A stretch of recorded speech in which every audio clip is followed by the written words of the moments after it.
Teknologi internet kecepatan tinggi dari Starlink milik Elon Musk diuji coba di Ibu Kota Nusantara, Kalimantan Timur.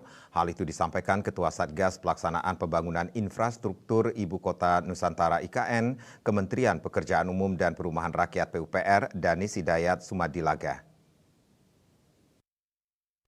Jelaslah acara World Water Forum di Nusa Dua Bali dikutip dari kantor berita Antara mengungkapkan titik-titik uji coba Starlink di IKN tersebut misalnya di rumah sakit umum daerah dan di beberapa titik di sekitar wilayah Sepaku.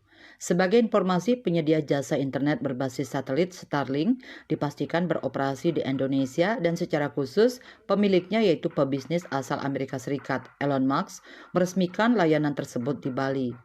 Kehadiran Starlink dinilai dapat membantu pemerintah dalam pemerataan internet di Indonesia dan dapat mengurangi jumlah titik buta internet di daerah-daerah terpencil. CEO Tesla Inc. sekaligus SpaceX Elon Musk menyatakan tertarik untuk berinvestasi di Indonesia setelah melihat implementasi Starlink, layanan internet berbasis satelit di Bali dan Maluku.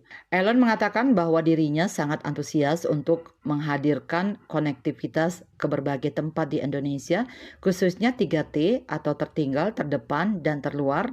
Bagi dirinya, koneksi internet dapat membawa perubahan yang bermakna bagi para penerimanya, terlebih bila masyarakat terbantu untuk memperoleh akses terhadap pendidikan dan layanan kesehatan.